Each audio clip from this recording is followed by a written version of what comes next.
Go. Hi, Okay. welcome to the Second Rainbow Coalition reading group. We are reading Ojibwa Warrior, Dennis Banks, and the Rise of the American Indian Movement. Today we are on chapter 21, but first we will begin with the Second Rainbow Coalition Statement of Unity. Go ahead, Comrade Andy. Thank you. Okay.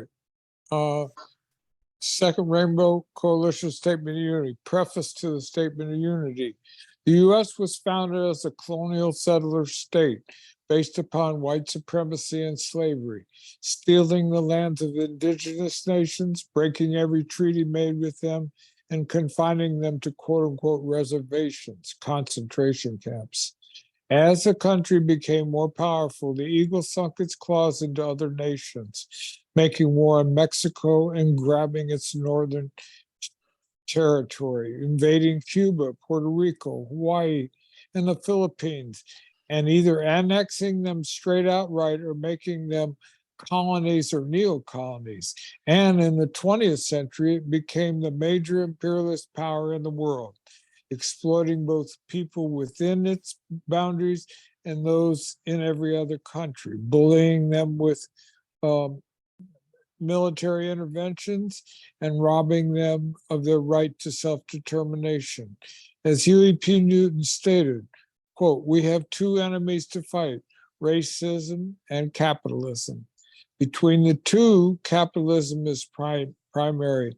Racism is a byproduct of capitalism. The working people of the world of every ethnicity or nationality face a common enemy that is destroying life on earth. Our enemy is a small ruling class of property owners controlling most of the world's wealth and resources. We must have our basic needs met to live a good life, good and meaningful life. Food, shelter, healthcare, education, freedom from oppression by the state, and peace with other nations. To obtain these essential things for life, we must have the power to see to it that the abundance that is available is shared equitably." Okay, the Statement of Unity. The legacy of the First Rainbow Coalition dates to its founding on April 4th, 1969, by the original Black Panther Party, original Young Lords, and Young Patriots organization.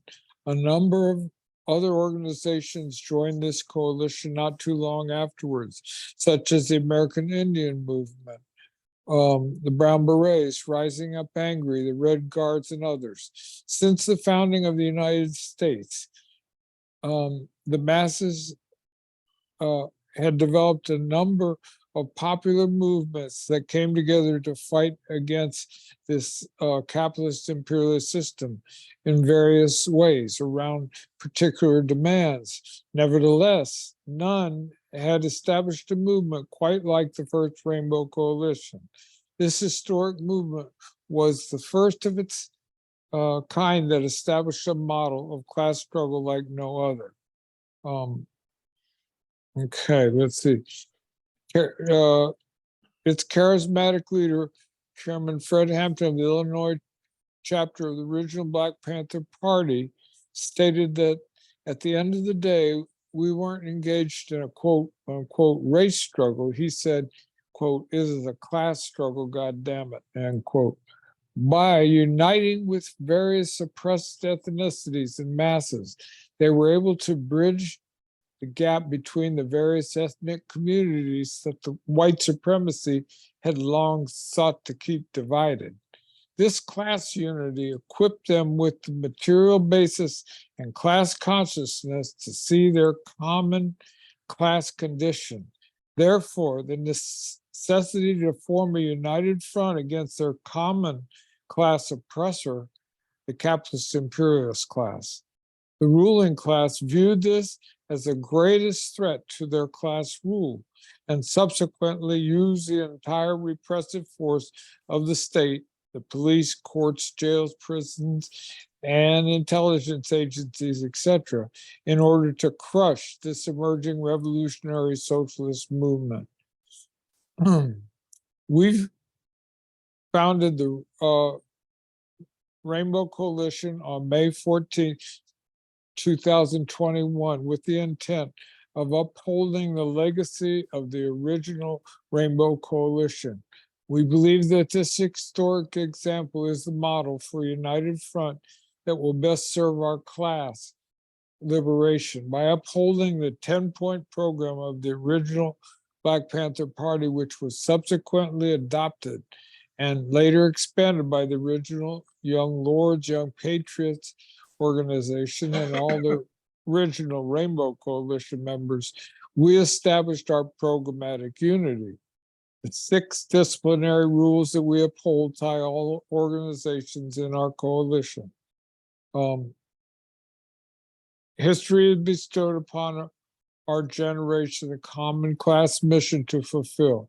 The representatives of the capitalist imperialist ruling class, represented by the Democratic and Republican Party, cannot liberate us. It is their class intention and interest to uphold our common class oppression. Therefore, it is only we, the oppressed masses of all ethnicities and nationalities, who must build the necessary class solidarity, class consciousness, organizational structures, and a united front that will ultimately liberate ourselves. This is what the Second Rainbow Coalition is committed to. This is the historic mission we intend to fulfill. Dare to struggle, dare to win. All power to the people, boots on the ground. All power. Thank you, comrade. Okay. All right. I'm going to go ahead and screen share the book here.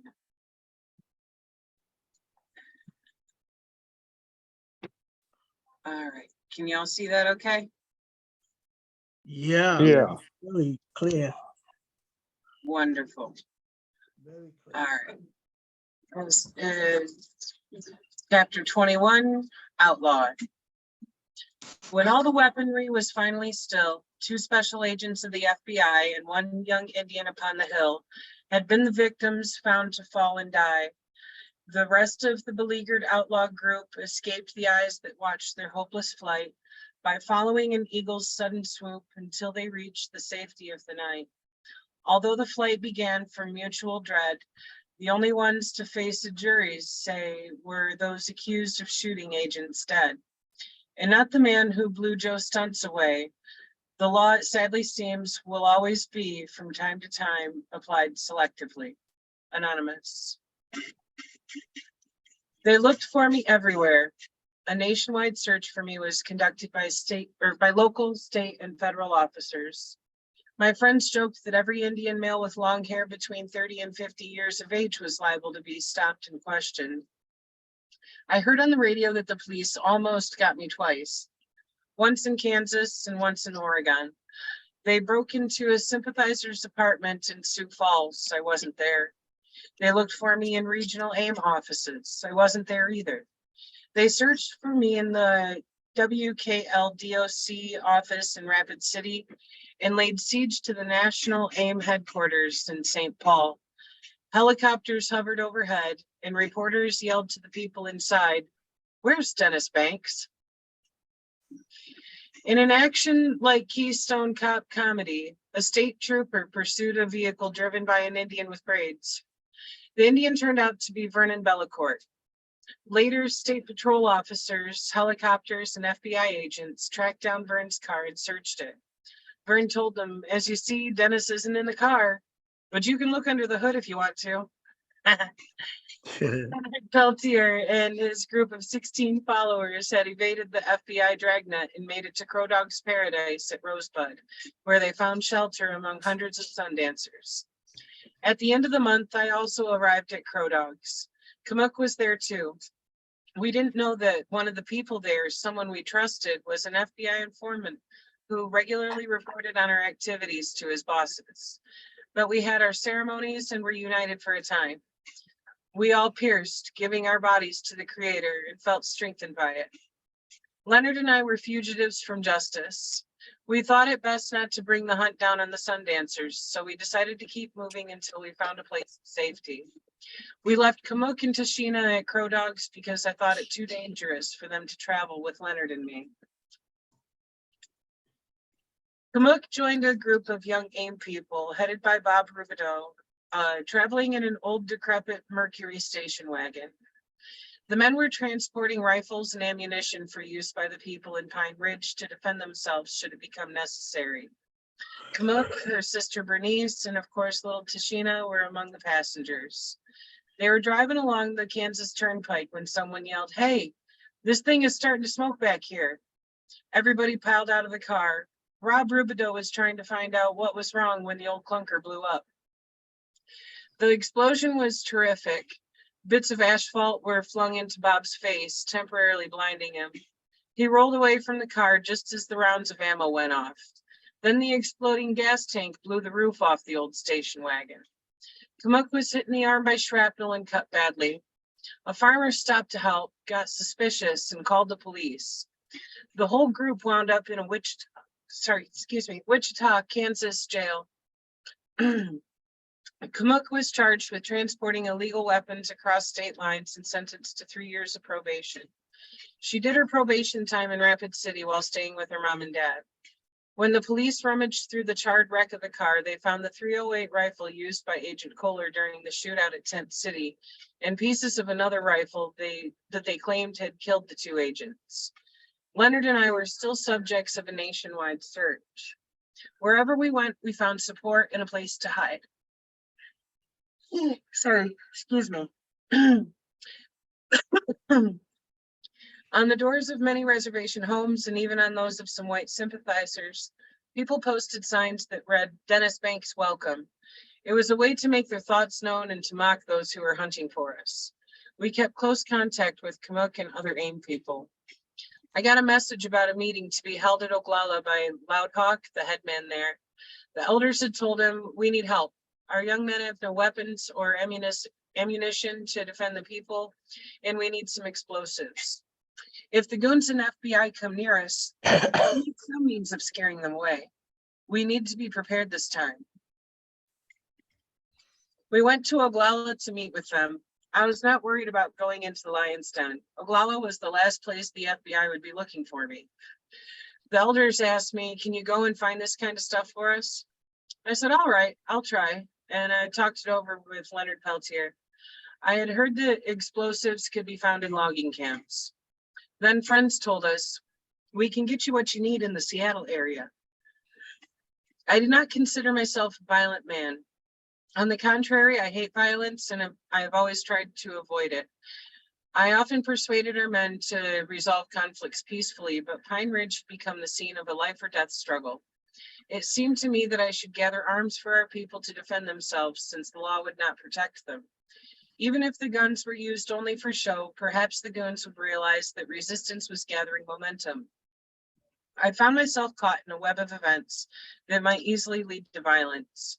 We drove to Los Angeles and went to Marlon Brando's place. Marlon pointed to Leonard and asked, "Who the hell is this?"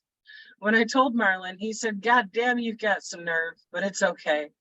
We helped Marlon unpack the motorhome he had just driven home from a trip.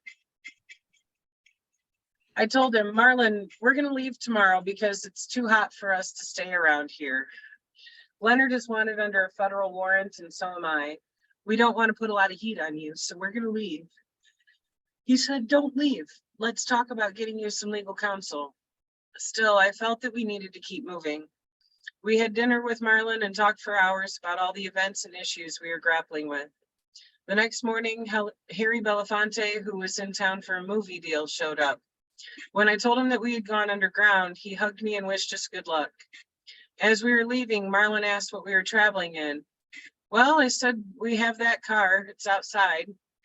He looked at it and said, "Dennis, this car isn't going to make it very far. I'm going to give you the motorhome. Do you know how to drive it?" "Well, I can learn," I said. "You'll have to," Marlon said. Then he asked, "Do you need any money?" "That's why I came here, to get some gas money," I said. "You're going to need more than gas money. How long do you think you'll stay underground?" he asked.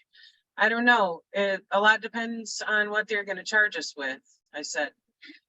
Marlon left the room and returned in a short while. He handed me an envelope saying, "Dennis, here's some money for gas and food." I thanked him as Leonard and I left. I could tell by the feel of it there was a good amount of money in that envelope. As we got to the bottom of Mulholland Drive, sorry, I counted the money and told Leonard, look what Marlon has given us. Our food and gas money was $10,000. We headed out in the motorhome. That was pretty righteous of Marlon to do that. That's pretty Yeah, fucking yeah, that's good. right? Yeah, Like leave it to Marlon Brando to look the fuck out for you, you know? Oh man. We wanted to get some rifles. We bought 10 of them right there in Los Angeles where we could buy them over the counter without having to register them. Leonard and I drove back to South Dakota because I knew that Kamuk needed money. When we got there, we had to be careful not to be seen. We parked the motorhome during the day near Rushville, Nebraska, and then drove it during the night into Pine Ridge and Oglala. We made contact with Kamuk and our many friends there. We had a ceremony that night with our friends. I told them about Marlon, what we had done, and where we had been. We left $3,000 in the rifles with them. They were good rifles, 30s and 60s, all brand new. We took off again, this time for the Northwest coast to get more weapons and the explosives. Kenny Loudhawk and Russ Redner, Western Shoshone, came along. We asked Anna Mae Aquash to join us because we needed someone who was not wanted by the law, who could go around openly buying whatever we needed as we traveled. The 5 of us drove across North Dakota and Montana to Portland, Oregon, then to Puyallup and Yelm in Washington State, where we stayed with friends for 4 days. We put the word out that we needed explosives for Pine Ridge. 3 different groups of supporters brought us what we needed. We wound up with about 200 sticks of dynamite and 10 assault weapons. We had some concern because the weapons were automatic and of course illegal. I don't know why we worried about that, considering all the other things we were wanted for. We decided to protect the people who had supplied them by filing off all the serial numbers so the feds could not trace the source of the weapons. While we were staying in Nisqually and Puyallup country, we held sweat lodge ceremonies. Many people came to support us. They brought us ammunition, boxes of 12 gauge shells, boxes of 22s, and boxes of 30-06s. We ended up with about 500 to 600 rounds of assorted ammunition. We bought a station wagon because we wanted to carry all of our weapons in a separate vehicle. I called Kamuk, who said she wanted to join us. We bought her an airline ticket and she flew to Seattle, where one of our supporters picked her up and brought her to us. She had Tashina with her and was visibly pregnant again. It was a good reunion for all of us. On our last day there, a small single-engine plane buzzed us 3 or 4 times. We realized that we were under surveillance and had to leave. That night, we got out of there. I was driving Marlon's motorhome with Leonard in the passenger seat, while Kamuk, Tosh, and Annie Mae slept in the back. Kenny and Russ were behind us in the white station wagon. About 6 miles down the road, we ran into one of our supporters, a beekeeper named David. He gave us several large jars of honey to sweeten our journey. Does anybody else want to take a turn reading? Yeah, I take it. Okay. We arrived in Portland in the morning. Leonard phoned the place we had been staying about some things she mistakenly had left behind. Whoever answered the phone said, "Police are here," and hung up. On a hunch, I called up David, the beat man, and he whispered, "The police are all over the place and the FBI. You guys got out at just the right time." That was all he said before he hung up too. That day, we drove out of Portland on the interstate, determined to get the weapons to those who needed them. We sensed the danger all around us and had an eerie feeling of something closing in on us. When the FBI raided the place where we had been staying, they discovered that they had left the night before. Having spotted us from the air, they knew that we were traveling in a white motorhome and a white station wagon. They sent out bulletins with a description of our little caravan.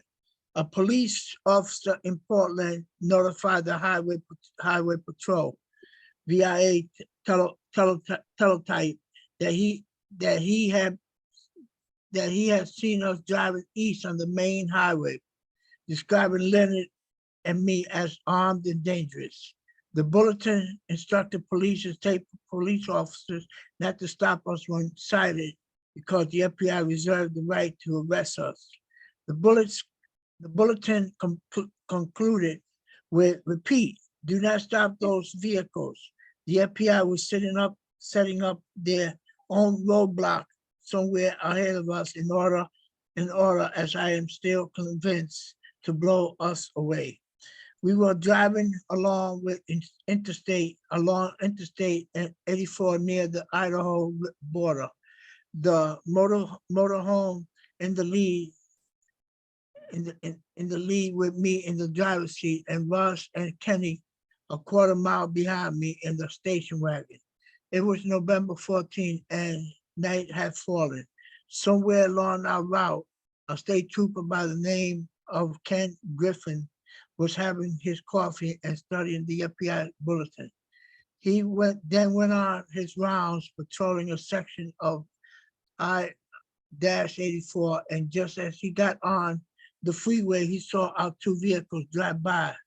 He instantly realized that we were the fugitives and followed us. He managed to slip between me and the station wagon. I heard Kenny over the CB say, "Dennis, look out. The pigs are behind you."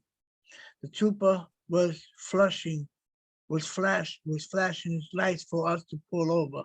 We slowed to a stop. I was thinking fast. The trooper already had his gun out as he leaped from the squad car.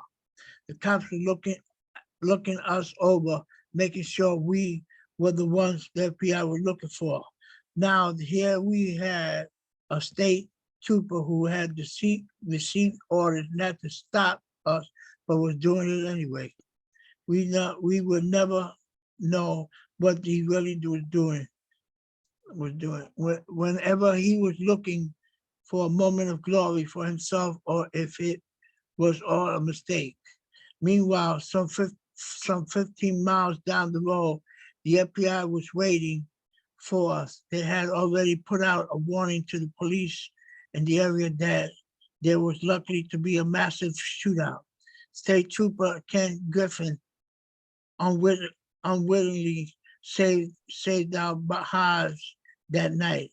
I look back upon him bumbling into this situation as Coyote, the trickster of legend, who sometimes help Indians when they are in trouble. At that moment, however, he did not seem to like a lifesaver to me. Did not seem to like a lifesaver to me. He was pointing his shotgun at us, hollering, "Get out, everybody, get out with your hands up. One false move and I'll blow your heads off." Ooh, God, Jesus. It was about 11 o'clock at night. Leonard had been dozing beside me in the passenger seat. Kimuk, Toshima, and Annie Mae had been sleeping in the back. The commotion woke everybody up, but this time another trooper, Clayton Kramer, had appeared. In the rear view mirror, I saw Kenny and Russ leave the station wagon, and Kramer forced them down at gunpoint, their faces to the pavement. Kramer, carrying Toshima in a blanket, got out of the motor house home, followed by Annie Mae and Leonard. Soon everybody was lying prone on the ground under the troopers' guns. Kimuk was in an advanced stage of pregnancy, so making her lie on her stomach was unnecessarily cruel. I had no intention of joining the party. The engine was still running. I shifted quietly into gear, revered the engine, and took off. I could hear Trooper Griffin screaming in anger. I heard shots and stepped on the accelerator. Glass scattered as a bullet crashed to the windshield. I fired 2 rounds to scare him off. He was firing like a maniac. By then hitting the motorhome again. While Griffin was busy firing at me, Leonard saw his chance, jumped to his feet and was hit by a heavy buckshot in the back, though to the back right and shoulder, to the right shoulder. It was a large wound that bled heavily, but he ran onto field and made good his escape. I was in a desperate situation. I knew there would be roadblocks somewhere. I had a very good chance of being killed. I didn't want to risk it. I realized I had to get out of this motorhome fast. I was on a slight downhill grade, so I steered the vehicle on a straight course, slowing down to about 30 miles per hour. I grabbed my pocket, opened the door, and jumped out while the motorhome was moving along. I hit the ground and rolled a few times, scrambled to my feet, ran to the side of the road, and threw my firearm into the bushes. I went over a fence and ran as fast as I could into the woods. While running blindly in the darkness, I stumbled into a couple of barbed wire fences and was badly cut. In the excitement and my eagerness to get away from the road, I paid no attention to my wounds. I glanced back for a moment to see the motorhome still going straight down the interstate all by itself for a quarter of a mile. Wow. Then it veered off into the medium where it got bogged down and just stopped between the eastbound and the westbound traffic. The engine was still running when the police arrived. I could hear sirens wheeling as I scrambled up a nearby bridge.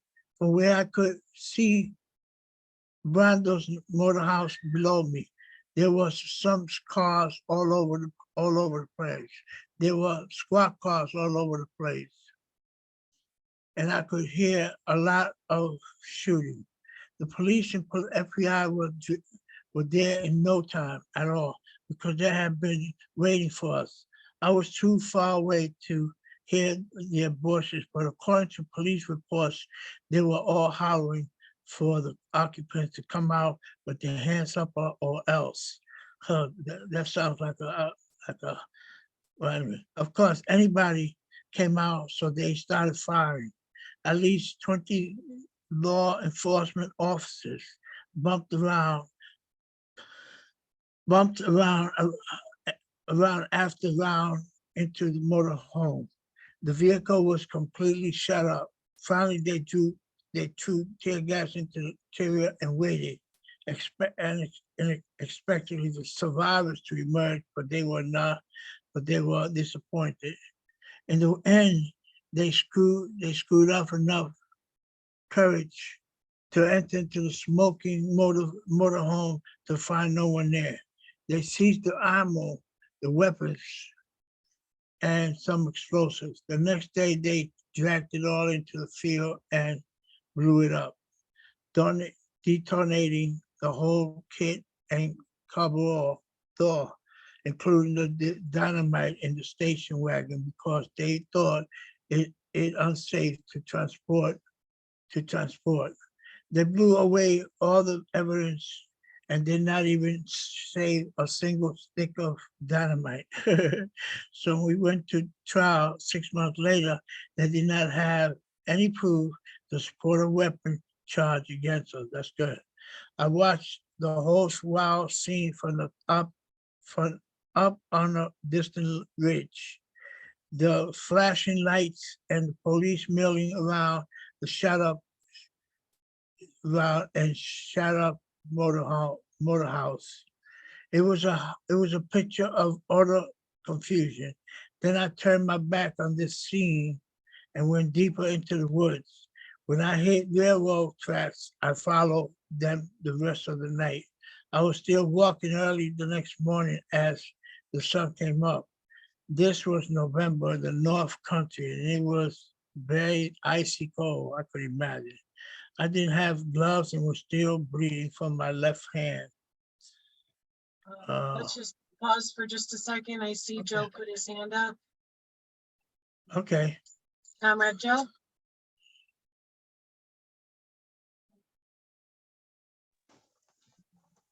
Yes. So I wanted to go back on what we just read, right? Because wasn't that a mockery of the imbeciles that did something like that? And that the motorhome still rolled on for a quarter of a mile. They pumped all kinds of bullets in there and put tear gas in there and found it empty-handed. Then not to mention that they were already given strict instructions not for any of the police officers to act on that. That was going to be an FBI thing. So I feel bad for the police officer. Not that I give a rat's ass about him, but I feel bad. Like, how is he going to explain that to his grandkids? Like, I really messed that one up, you know. Like, I thought it was like complete. I was like, this could be turned into a movie and stuff. Like, it should be turned into a movie because like that's complete nonsense. What's your take on that? And before we move on, like, can we just go back on this one because that was pretty heavy? Anyone else? They got rid of the evidence. Yeah. Oh, then they blew up the evidence. Like, oh my goodness. Well, I think they blew up the evidence because they wasn't going to keep the witnesses. I think that their main intention was to kill them. Yeah. You know, that's a good point right there. But they said there was fear of even traveling anywhere else. So like, I don't know what okie dokie part they was in that they did that. I mean, nowadays, you know, we got all these shows, forensic science shows and stuff like that, where they even can, you know, you can get a moco hair or a dog hair of a dog you have, and they find it on the scene, and then you get convicted. But they blew up the evidence and stuff like that. So we're gonna read on that after, you know, in the readings going on. But I thought that was like hilarious. Anybody else want to say anything else about that? Plus, I agree with you. there was a woman that was pregnant and they had on her stomach, right? Something like that. Yeah. Dennis Banks' wife, Kamuk, and they had a young daughter with them also, and Taisha, and and she's pregnant, right? Mind you. No, so like I think like he one of the good points he mentioned, like, fortunately he didn't pull up on the FBI blockade because it could have been a Bonnie and Clyde thing where they just opened up fire and took them all out. No questions asked. Judge, jury, and executioners, like I was mentioning earlier. That was but the fact, I could just imagine the look on their faces when they went to the motorhome that was still traveling a quarter mile down the highway, nobody in it, and they make a whole scene, and like, how you gonna explain that to your grandkids? I don't know. To me, it was hilarious. It is hilarious. Not only did Dennis clown on their asses, but they fucking clowned on themselves. Wow. Go ahead, Andy. When the world names Yeah. Yeah. Go ahead. Anyone? I think it is like hilarious sometimes the way they behave and how they screw up.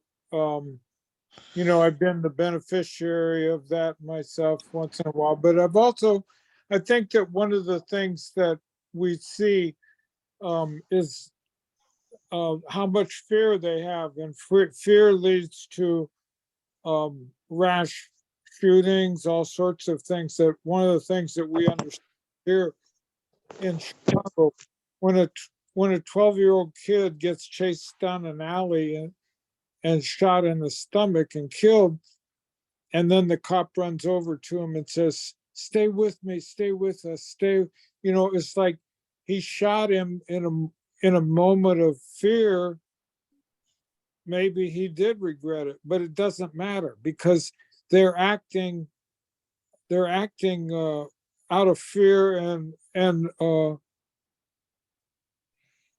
they'll do basically anything. One night I was traveling in West Virginia. We had been distributing this paper late at night.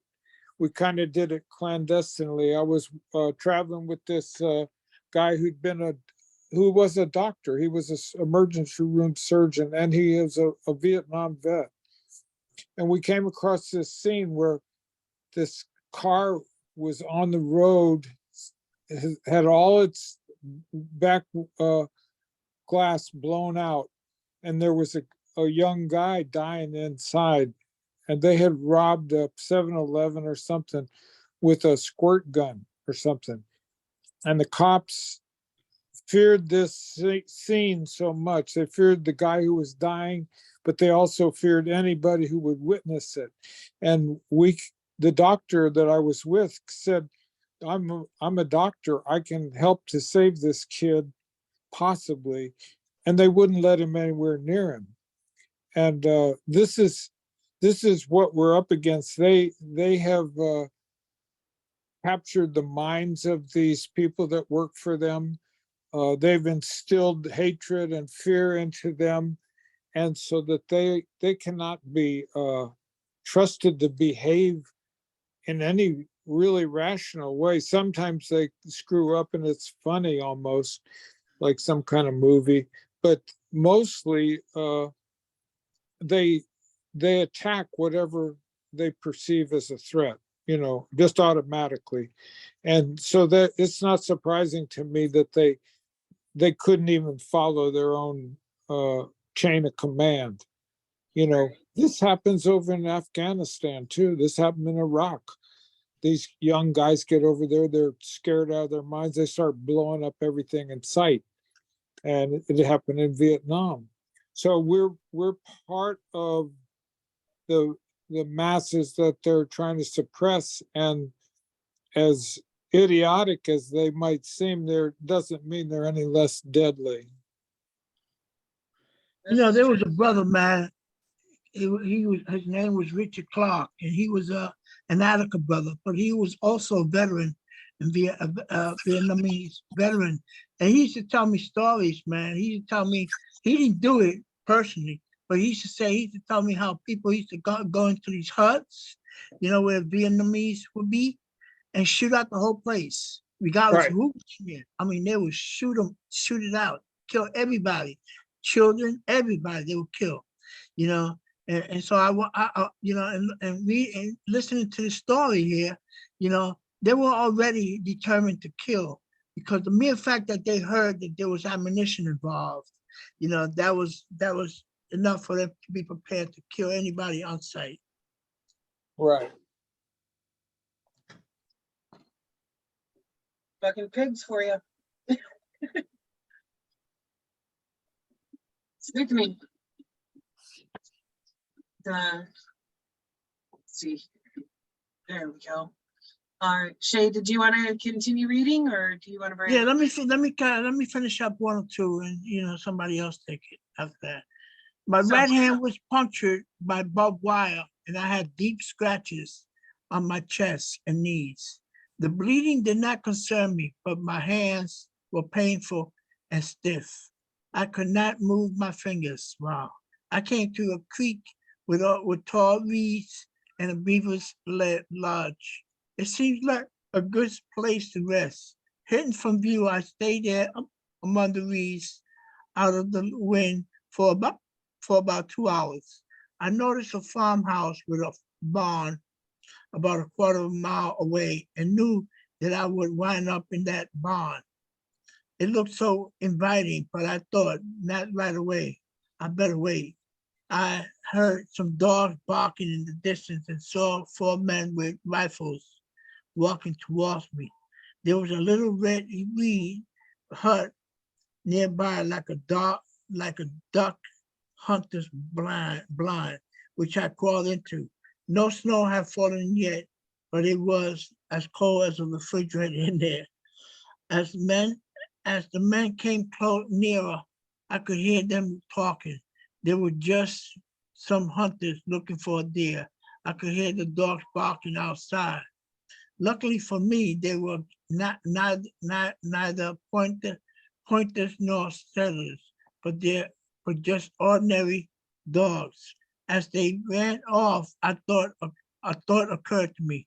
Years ago, I went out hunting. I would come into a reed hut like this one and fire off some buckshots into it on the chance that I might bag some waterfowl hiding inside. I thought, oh man, what if they start shooting and kill me? Then walk on. I would be laying there forever and nobody would ever know what happened to me. But the hunters went on their way and nothing happened. I guess the situation had made me overly apprehensive. So for the rest of the day, I stayed inside the icy hut. Later, someone else came by. Judging by the sounds, it was just a little kid. That evening, as it was getting dark, I walked over to the barn and cautiously went inside. I pulled 3 bales from the middle of a big stack of straw balls, and where they have been, I made a place to sleep. I was shivering badly and my hands were hurting like hell. I had 2 pairs of socks on because my boots were a little big on me. So I took 1 pair of socks and used them to warm my hands. I had a wood cap on when I ran into the woods, but it was gone, maybe stuck on a branch somewhere along the way. I had the light hood of my pocket, though. I slept that night bow in the hay. The next morning, the sound of someone talking woke me up with a start. It was the farmer, and he was talking to his dog, saying, "What's the matter, girl? What is it?" The dog kept barking, but the owner dragged her away. That afternoon, the dog came back sniffing around.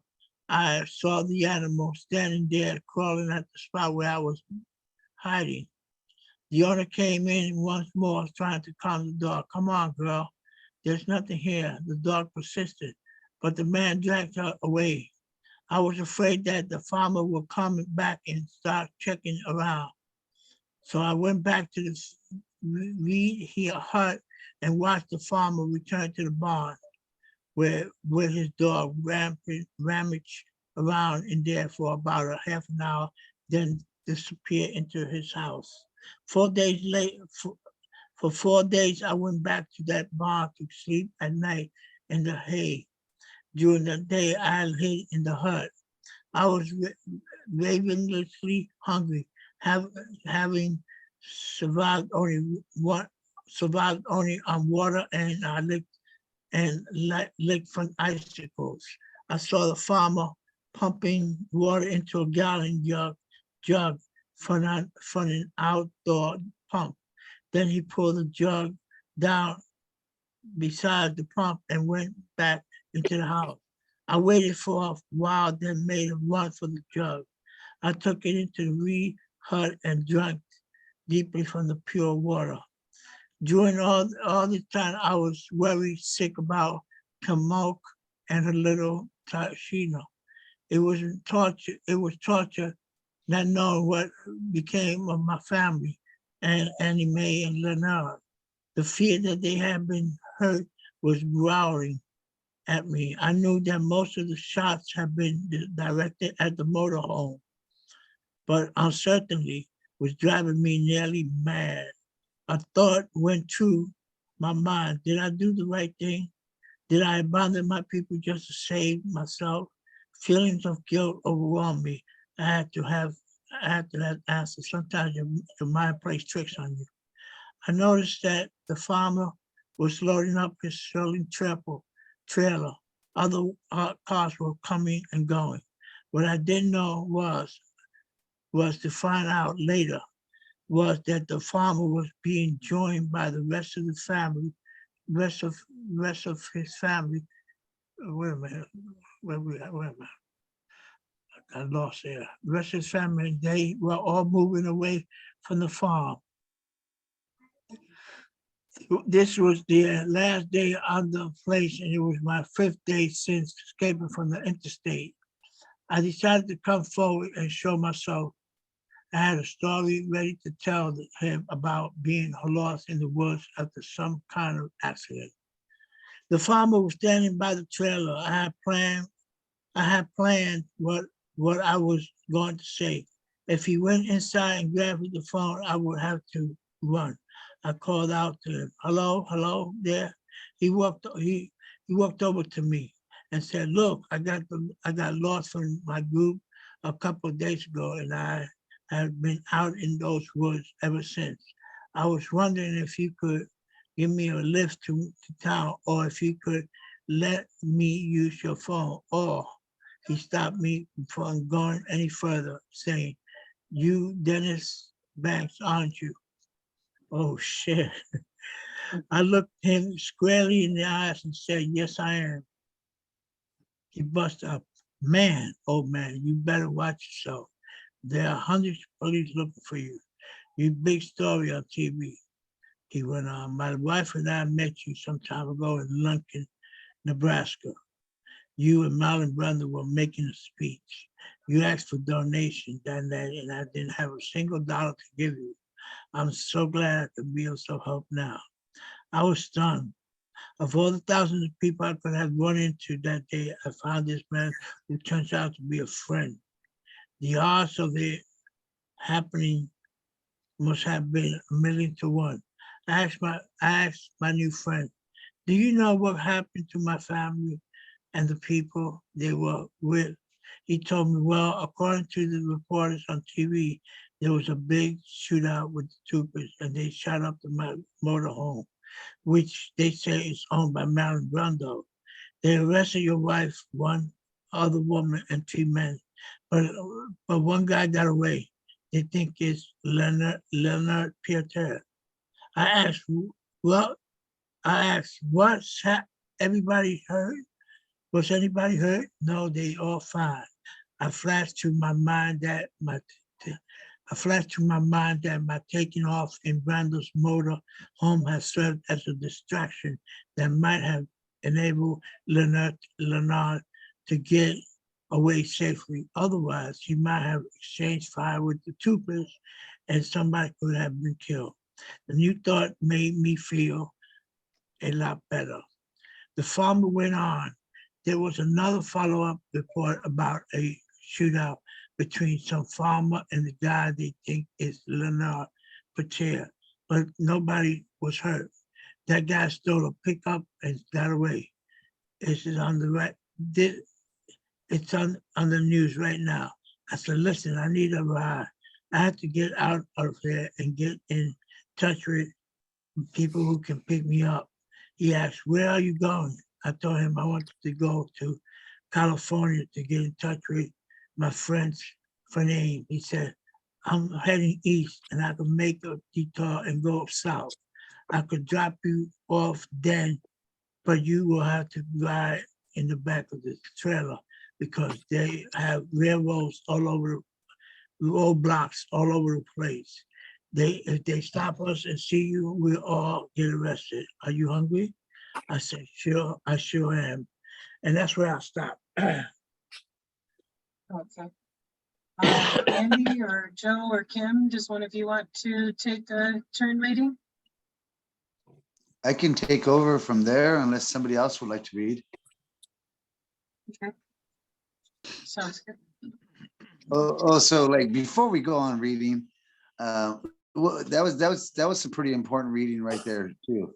What are the chances if you find in the middle of nowhere, someone that has met you before and a supporter and did them that favor. You know, I mean, that was like that was a creator doing That's those right. words. If you think about that. Well, that I'm was not religious. absolutely I'm not religious, but I know I'll say this much on that. It was a blessing. Yeah, yeah. I'm not religious either. I believe in a grand creator, and most of us indigenous people have some belief in a grand creator.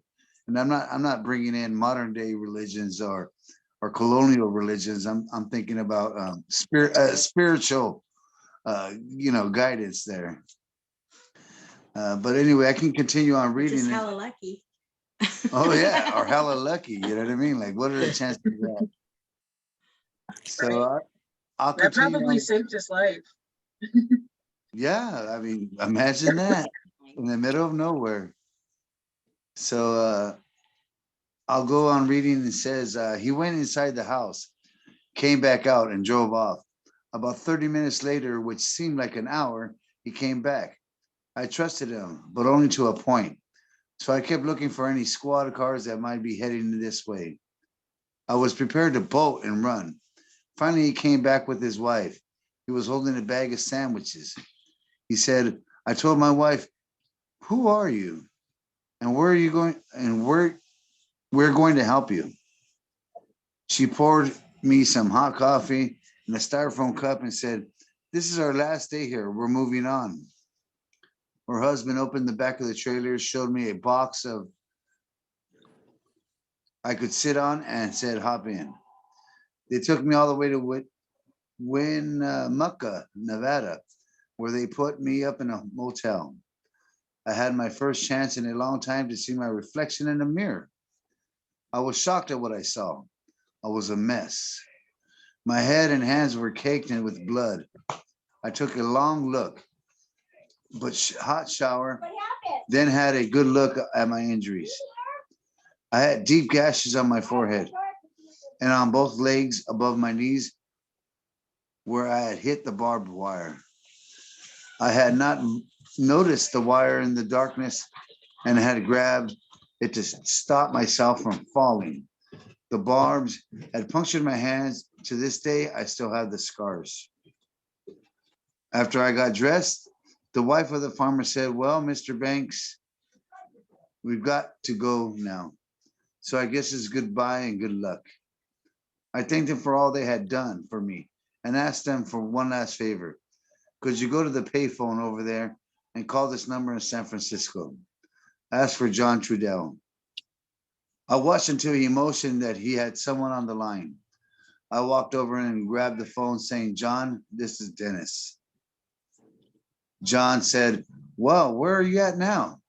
Man, the whole country is looking for you. Is Leonard with you? I said, no, he isn't. I know where he is. I told him where I was, and John said, I need to come get me. You need to come get me. I've just enough money for one more night here. He said, okay, I'll be up there as soon as I can get a car. That should be sometime tomorrow morning. So I waited and rested up. I was worried that at any moment the police would get a lead on me or that they could find out I had been traveling with this farmer, or that the hotel keeper would get wise and turn me in. The farmer told him that his guest would be staying until noon the next day. I spent a fitful night and got up early the next morning. I had $15 left into my name. I walked down the road, got some rolls and coffee, and went back to the room. John showed up about 10 a.m.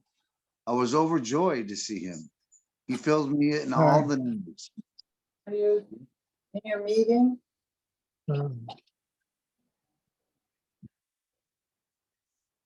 Oh, continue reading, or does somebody have something to say? I don't want to be disrespectful here. Okay, so John showed up about 10 a.m. I was overjoyed to see him.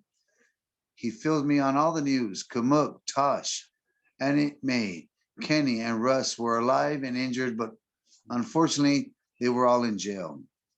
Leonard was on the run, but nobody knew where he had gone. I was very concerned about Kamuk, and of course, that's his wife, and about what happened to our little girl, Tashina.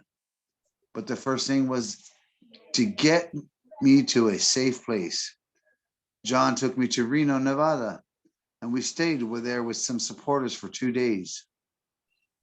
I had a real long hair then. I knew the police would be looking for somebody with long hair. So I braided my hair into 2 thick plaits and cut them off. I later heard that the people that I stayed with in Reno kept my braids for years.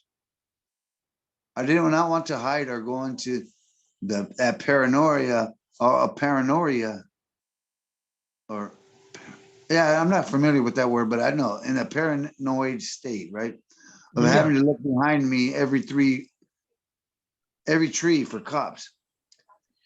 I had never been that way and did not want to be that way now. Even when Leonard and I went underground after the Sundance in August 1975, we never hid ourselves.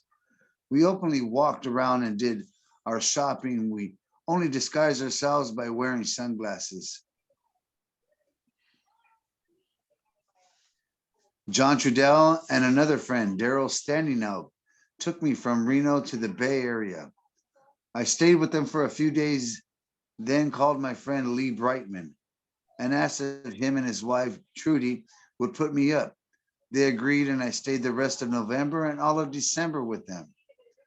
I was safe at last. That is until the next major crisis, so ended my Oregon's adventure.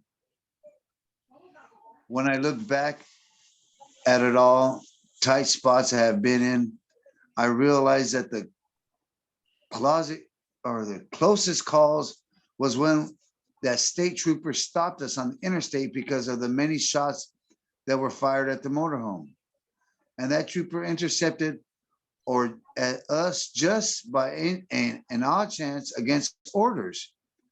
Had he done what he was supposed to have done and let us pass, we would have run into a whole army of FBI and police waiting to let us have it. We all might have been killed, and the children that were to come later would have never been born. Thus, that and the way I befriended by the farmer and his wife makes me feel that spirits were protecting me and Kamuk. Maybe the creator is an aim lover. And that ends the chapter of 21. Yep. Wow. I'm waiting to hear what anybody has to say. Like I thought this was a powerful chapter. It inspired me reading it earlier. It inspired me hearing it again. And what's your take, comrades? Let's see what happens.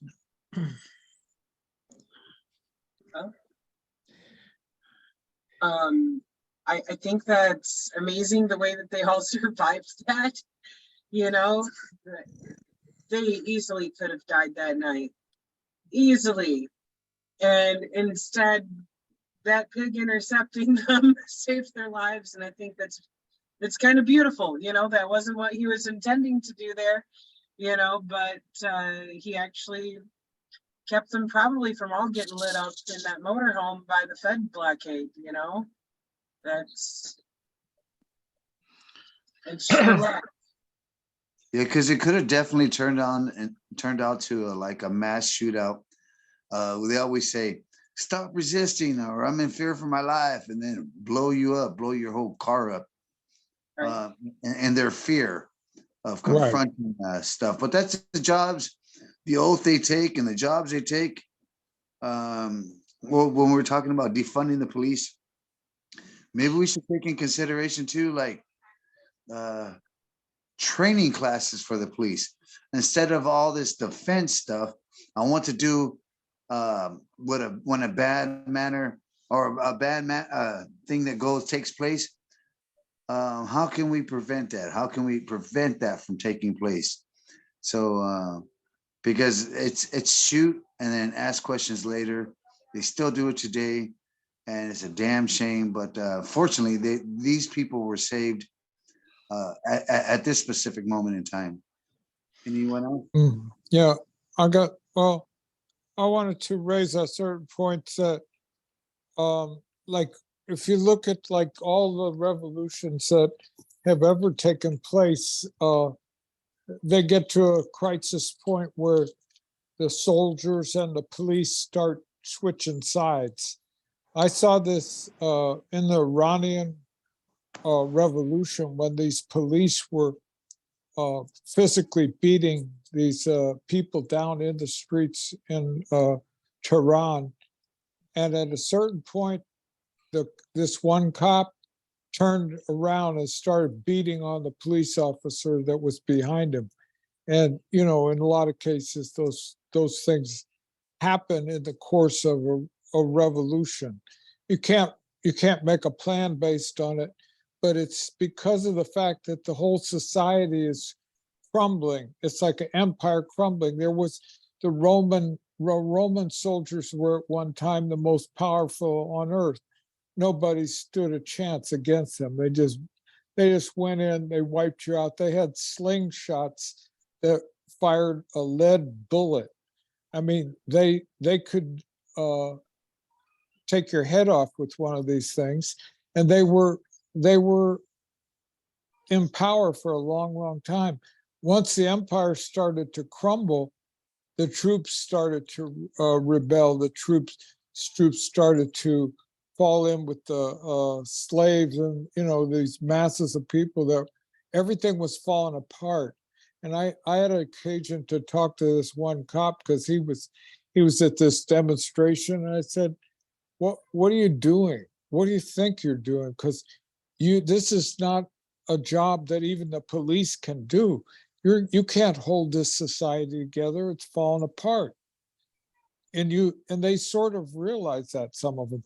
It's like we have these things called the Healing Corner in Chicago, where we go out to these real messed up communities where a shooting has been taking place or a kid has got killed, and we stand with the community, and we celebrate life with them, and we talk with them, and it's really good, and the people really appreciate it. But the cops always come around, and so one day one of the leaders just went up and said, you know, you guys, nothing against you, say nothing bad about you, but you make people really nervous, and they really don't want you here. Could you leave? And he left. It was like, we don't need them. They are under the idea that we need them. We don't need them. What we need is the resources to heal our communities. And they're trained and given weapons to suppress our communities. But at a certain point, even they are completely ineffectual. Once it starts falling apart, it falls apart, and that ain't gonna be pretty either. But this society can't hold. There's not a police force in the world that could keep this thing together, because it's no longer provides what the people need. We can't even get the jobs we need to feed ourselves. So it's not a problem for the police. It's a problem for the revolutionaries. How do we solve it on a revolutionary level? You know, we need to, as revolutionaries, we need to have faith and love for the people. You know, that brother, in spite of his situation, somebody, the farmer, was able to come forward and help him and provide help temporarily. You know, when Castro, when Cuba, when Fidel Castro was waging war in the mountains, and from time to time he would come down to the villages, the people provided support for Castro. That's right. You know, right. And so we need to look at that situation with that brother. In spite of the fact he was on a run, he was at war. It was a total declaration of war that was going on. And when during the time of war, you got to develop friendship with people, and you got to have faith in people, because there will be people, regardless of the situation, that you may not even think that will help you, will come forth to help you. You Right. know, but you got to have faith in them. And you know, and that's one thing about being a revolutionary. You got to love the people, and you got to have faith in them. And that's what he did. He took a chance, and he came down and said, hello, hello, hello. And the farmer could have said, get away, get away. No, but he didn't. He provided support, you know, and maybe the people from the hotel could have also done the same thing. That would not, we don't know that. You know, they could have also provided, you know, because it's inside of people's hearts, you know, the way I see it, inside of people's hearts, nobody likes the system. Right. You know, people are just surviving just for the sake of, for day to day, live life day to day, and they're sick and tired of the situation, but they live life from day to day. And here comes somebody, man, with a situation like that, brother, and they support him. Not only they are supporting him, but they telling him in a roundabout way, I am sick and tired myself. Mhm. Mhm. So, I mean, that's what I got to say about that, man. But I liked it. I liked the story, man. It was very exciting, and it gave me some spirits. Yeah, yeah, for sure. You know, Gives you a That's definitely chill. inspiring.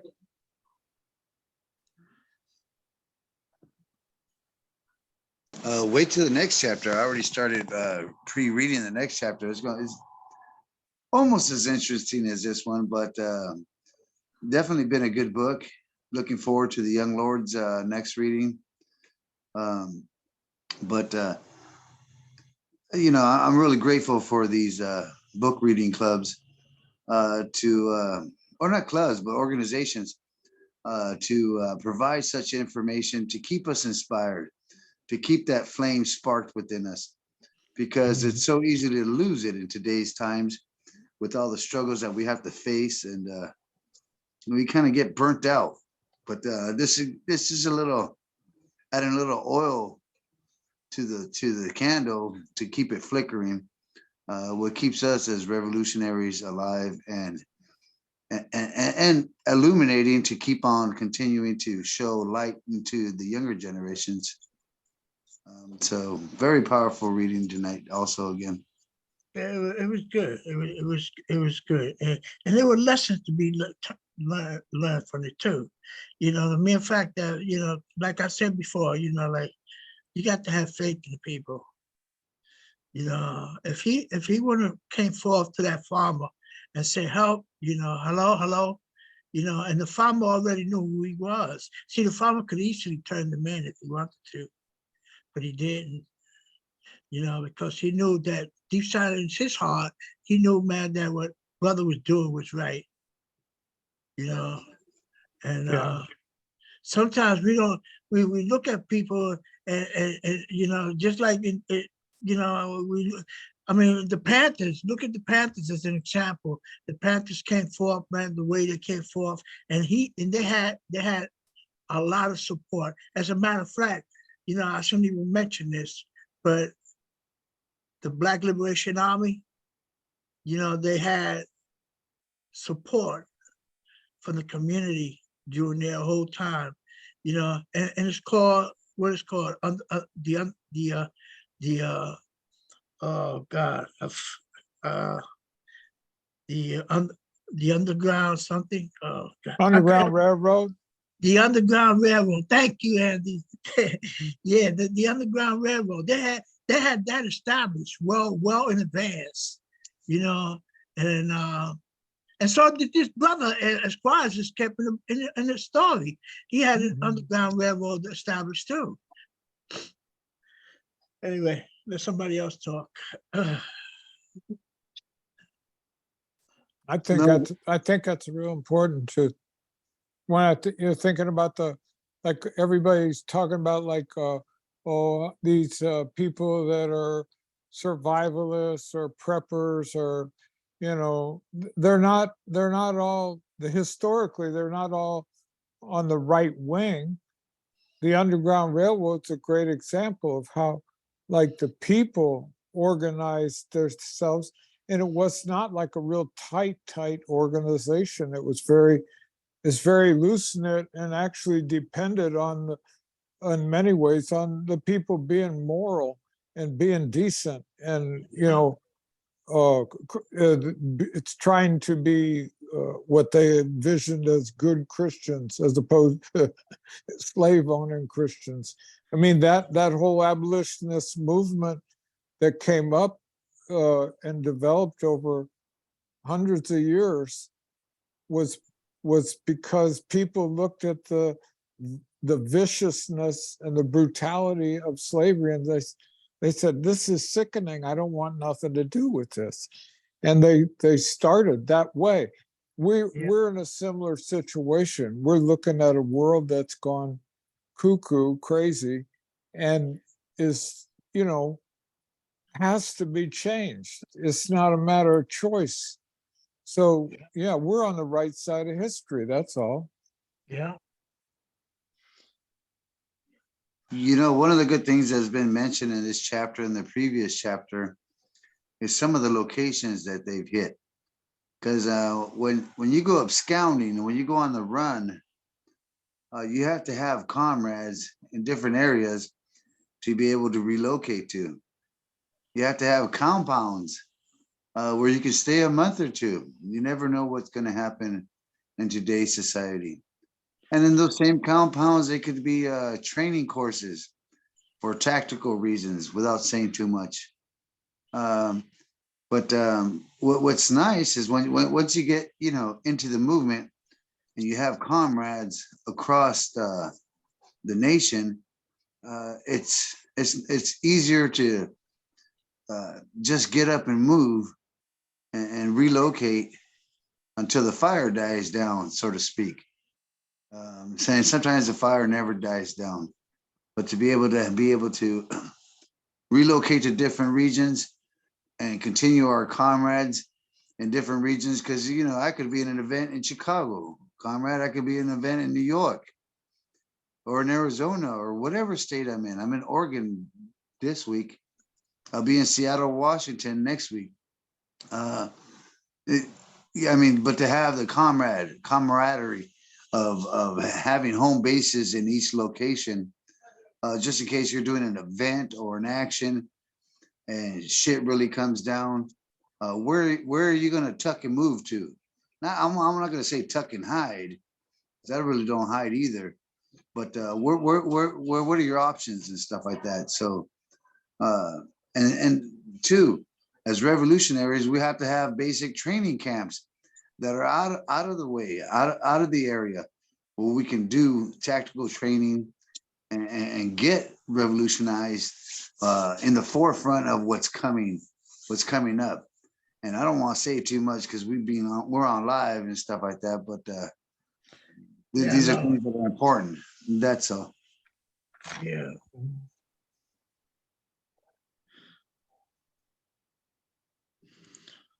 Listen, let me Things ask like that are Brother Joe. go ahead, Shane. Brother Yes. Joe, let me Yeah. ask you, how do you get that dark? How do I get my thing dark here? How do you get what? Like when you just went off and your screen here, your picture here went dark. How you do that? How do I do that to mine? Because usually when I'm not speaking or saying anything, like if you push the screen, it'll show you a little thing on the bottom, all the way to the left. Share screen? Yeah, Stop no. and stop video. You don't have to share nothing. You push the screen, your face right there. Oh, you On the just push bottom, your face? Yeah, it'll show a line on the bottom. All the way to the left is stop audio and stop video. Should see it right all the way on the bottom on the corner. Yeah, the one that says stop video will take your video No, I don't have off. that. I don't have no top video. Well, got- I got security, participant, charge, share screen, and pause, stop recording. Okay. I'm not sure about that because on my phone, I go on the phone. I don't know what apparatus you're using, but usually you touch the screen, it'll show you a little bar on the bottom, and all the way to the left will be mute yourself. Oh, And where it says mute? Yeah, the second choice is stop video. right next to it. Stop video. So when you stop video, what happens? The screen blacks out. Your Yeah. face goes away. Oh, Mhm. okay, okay. Nah. Not that I need to go away. I just have to, because I see sometimes people, not y'all, but I know in the past, there's been people that totally in their whole, throughout the whole discussions, man, I don't even see them. I said, damn, man. Yeah, Oh, yeah. yeah. I usually use it when I'm speaking. I'll push video and I'll push voice on, and then when I finish, out of courtesy for the others, because usually I'm around background noise and stuff like that, and I don't want all camera being on me. I'll Yeah, just go ahead and take that off. But I think it's real important, if you're gonna say something, show your face. yeah, If you ain't definitely. like my dad used to say, if you ain't got nothing good to say, don't say nothing at all. Stay in the corner, stay over in the black corner where it's all dark. It's nobody sees who you are. But if you're saying something, I mean, you should be able to put a face to the words, Yeah, definitely. because that makes us all feel more comfortable. So blocking it out and muting myself is just a sign of courtesy. I go in a lot of different study groups and a lot of meetings, and that's kind of like common procedure on other study groups and meetings that I go on to, and I still follow that. That's all, Yeah. comrade. Yeah, normally I have my camera on, but I don't today because I've got hair color on my head and my head wrap. So, so today I'll get a break from my face. Oh, well, thank you, sister. Thank you, because we we didn't have to see all the rap. Let's see on Friday what the finished look looks like, and then you come back on. Right on. Or we could have a before and after, like what you look like in a rap, and then what you look like on Friday. I don't know. Just joking. Yeah. We also got one, we also, Trish, Yeah. we got one tomorrow, right? Tomorrow is the UPM reading group for Wretched of the Earth. Yeah. For tomorrow, yeah, okay. Yep. Okay.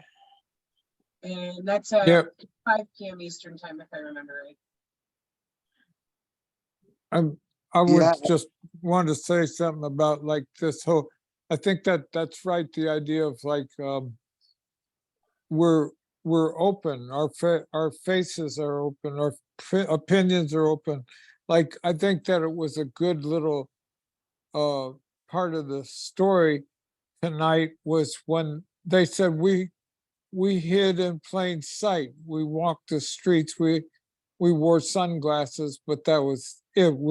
It's sort of, in a way, to me, the meaning of it all is that ultimately we've stepped into a place in history where we can't have it both ways. We can't be completely safe and say what we need to say, so that we, in the rules of the Second Rainbow Coalition, one of them is that we're not to be involved in criminal activity or, any kind of provocative shit.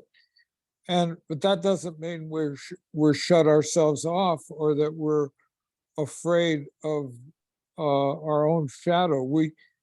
Our opinions have to be out there in the world. That's why it becomes more and more important that we have books, we have media, we tell the stories that we want to tell, that these stories are not going to be told by our enemy, so we have to tell them. That requires a certain amount of risk. Not everybody's willing to take that risk. I just accept that. I don't have any hard feelings. I have friends who told me, hey, I'm a coward. I don't want to risk it. And they say that straight up. And I'm like, I don't go like, oh, you don't mean it. You don't mean it. And I don't try to persuade them otherwise. Either they want to be involved or they don't. For those who want to be involved, it's kind of important that we have an open face. You know, seeing you guys and hearing your testimonies, you know, what Che's gone through at Attica and what Joe knows about like this massive organizing that's going on in the Southwest. These are powerful narratives that we need to all hear, and we need to spread them beyond our little coalition. And I like the idea of, you know, let's have open face to the world. That once the people support us, like Che said, we're gonna have everything we need, and then some. They're going to give what the money that they're giving to these little jive preachers. That money's those funds and resources are going to come to the revolution. Exactly. No doubt. I have no doubts about that.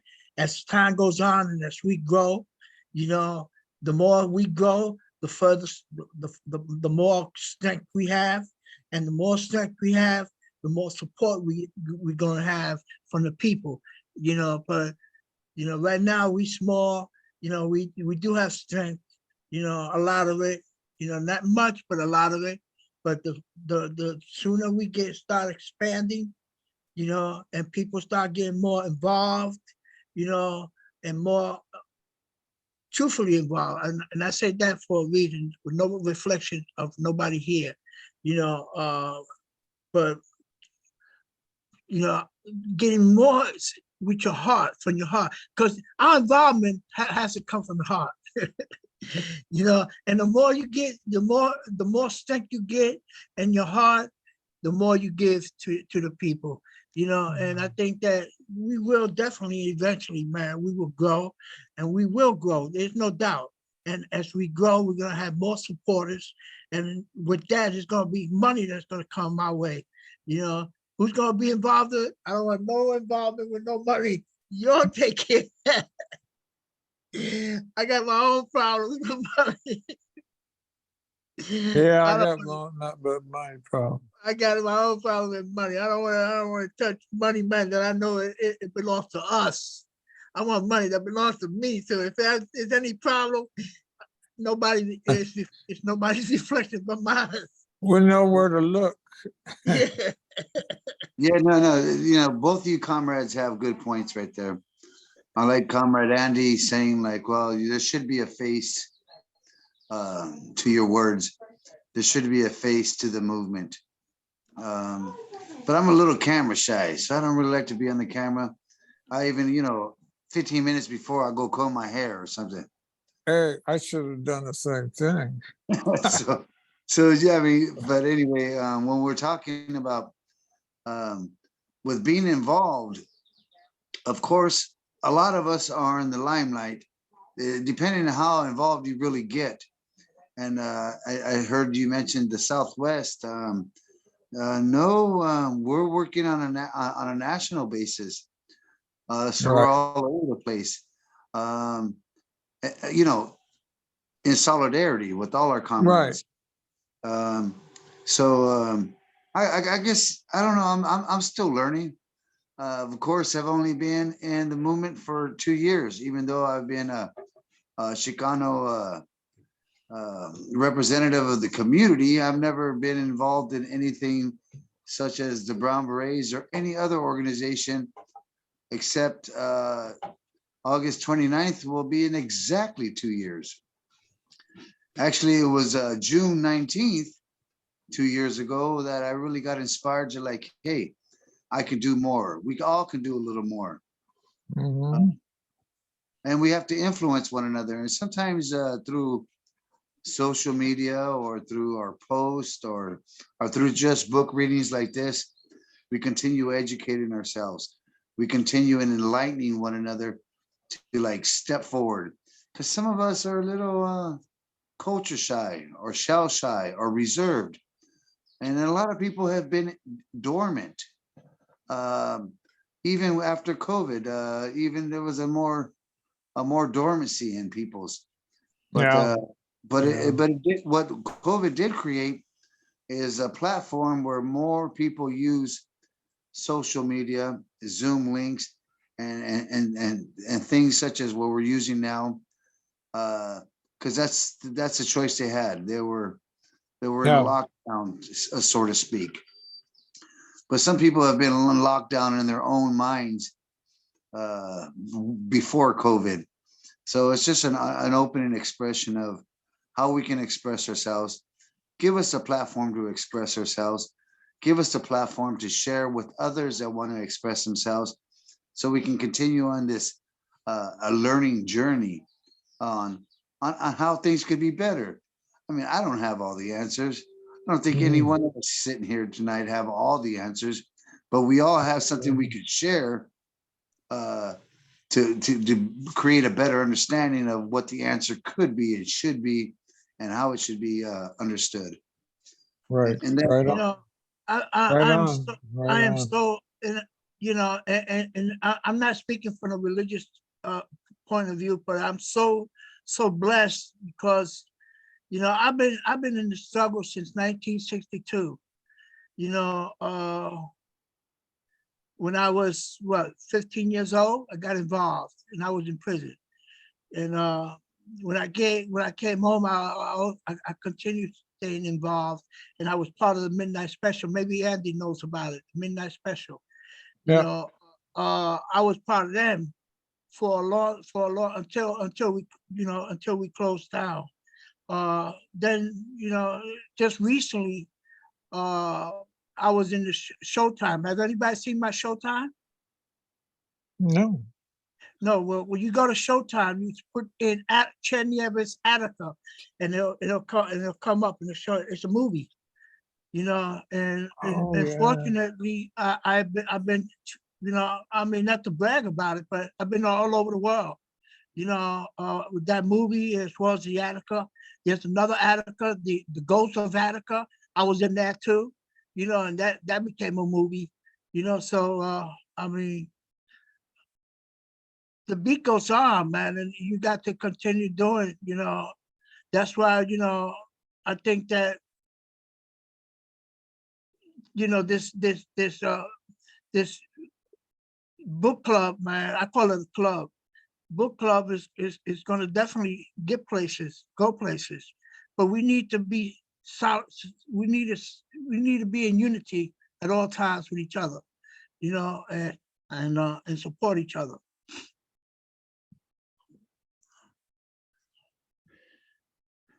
All power, comrade. Totally agreed. I don't know if I had to raise the hand or whatever. Joe walked out of the room for a sec, but I just wanted to say that I am definitely like, I feel very honored that I have these gentlemen here that are sharing their wisdom and their years of experience. And okay, I'm just gonna fangirl again, like literally, like I know I said this before, but the Young Lords to me is such an underrated group and the most important group in my mind. And I have read the book, and I'll send you my review that I did on it. And I'm just saying, I just really, again, I felt honored just to be here and to have the opportunity to learn from both of you gentlemen, and also from you, sister. Thank you for inviting me. I just want to say thank you again. You're welcome. Thank you for joining us. It's been awesome having you with us for these last couple of readings. I love getting your input. Yeah. Like, this is pretty cool. I think we're both camera shy. Well, I think that in talking about the Young Laws, I think, you know, I know the book doesn't go so far back. You know, I haven't read it. You know, I know Joanna, but I haven't read it, and so I guess that part of that is going to be, you know, when you talk about the Young Laws, you know, it's just not only the Young Laws, but it's a long, long history that goes behind that. You know, goes back, the history goes back, man, to Don Pedro Luis Ocampo, you know, in the Nationalist Party in Puerto Rico, and it goes back to 1930, you know, during the war that was going on in Arecibo and Lares and different parts of the island, you know. So I guess I'm gonna be doing a lot of that talking, you know, providing, you know, filling in the empty spaces, because there's a few empty spaces in that book. You know, I looked at it, man, you know, I didn't read the whole book, but it's a few empty spaces that need to be covered, you know, just like the Pedro Luis Ocampo, you know, and even talk about the young lost in prison, you know, and that when you talk about the young lost in prison, now you're talking about me, you know, because I was the founder of the young lost in two prisons, in Attica and in Greenhaven prison, you know. So I look forward to it. That's for sure. I do. you know, I just can't wait. I just can't wait either. I can't either. Yeah, as much as we're adamant about this Ojibwa Warrior reading, because of course we're both indigenous, and I'm Chicano and indigenous. I'm a Chicano indigenous revolutionary. That's sad. That's sad. So, You know, that's why I tell people, man, you know, when I speaking to Puerto Ricans, man, you know, they say, oh, yo soy americano. Yo, no, back up, man, back up. soy taíno. Tú eres taíno. No, yo no soy taíno, que si están muertos, los taínos están muertos. They all dead. No. Oh, back up, man. No, The we're still taínos here. have- Do you eat mofongo? Yes. Do you eat batata? Yes. Do you eat plátanos? Yes. Do you eat papa? Yeah. All those terms that I just told you, those are taínos. Yeah, right. Yeah, yeah. You know, so how you gonna tell me that they you eat their food? You know, it's nice that you mentioned all that. We had I think about a couple of weeks ago, maybe, yeah, a couple of weeks ago, even on our Los Brown Berets study group, we brought in the whole Taino language and how many words that were related that we use today in everyday language were Taino words. Yeah. And Yeah. so we did do a good representation of bringing them, our comrade brothers and sisters, the Tainos, our indigenous brothers and sisters into light. Because when we talk about Turtle Island, we're talking about all our tribes. Yeah, I know. Because we were all tribal people, or to this, what they call the United Snakes of America, the United Snakes of Mexico, and down into the centrals, way down into the Chiles and stuff like that, way down into the tip of all four directions. And when we talk about all those four directions, we are all interrelated. And when we say all our peoples, all our relatives, all our relations, we're not just referring to the two-legged people that walk on the earth. We're talking about the four-leggeds. We're talking about the birds, the fish, the trees, the plants, and the insects. Nature. Yeah. So like when we're going to be one with Mother Earth, or we're going to be one with ourselves, it's all related, and we cannot forget our sisters and brothers that are in this, and just in the animal world, or well, I'll just be, and you know, in the animal world, or in the plant world, or within the skies, or within the oceans. We all interrelated, and that's one thing we have to definitely, as revolutionaries, what are we fighting for? I'm not just fighting for myself. I'm not just fighting for us, but I'm fighting for all. So that's, let's not forget that either. And no matter what sidewalk we come from, whatever barrio we come from, neighborhood, area, wherever we come from, we are interrelated, and we cannot forget that. You know, I had a discussion the other day with some guy. You know, he was telling me, man, you know, all those Mexicans are coming to this country. You know what it is, man? We're gonna be overflowing with Mexicans. And you know what I told them? I said, do you know, man, that Arizona and California and a few other states were owned by who you call Mexicans? Do you know that? He said, no, I didn't know that. I said, yeah. Did you know, man, that if it wasn't for them, in the earlier parts, you probably won't even be here, And he said, you always sticking up for them, and you ain't sticking up. I said, listen, like I stick up for everybody. I'm not sticking up just only for my people, And then he jumped from one thing to another. He started saying something like, oh man, you always talk about, Black people that were slaves, man, and we white people, we were slaves too. I said, yeah, that's true. I said, yeah, y'all were slaves. There was a lot of indentured slaves that came from Britain, indentured slaves that came here to this country and enslaved, man, for 5 or 10 years, maybe 15, to pay their dues. And they were slaves. They slaved just like the slave did. And do you know that the white slaves and the Black slaves, they got together to fight white people? So this is not only a thing of color. This is everybody. I mean, there was white slaves and Black slaves. They went all just like in Puerto Rico. In Puerto Rico, the Taino went to the mountain. Who did they go to the mountain with? They went to the mountain with the Spaniards. They went to the mountain with who was that? The Tainos. They went to the mountain with the Spaniards and Africans. And as a result of that, the African, the European, and the Tainos, the Puerto Rican nation was born. That's how we came about. Cuba and certain islands in Puerto Rico and stuff like that were well-rounded reflections of the joining of those different peoples. Now, I'm not saying that I agreed with the Europeans coming over here and doing what they did, but so what to us that are still descendants of those peoples? And Puerto Rico is a real good example.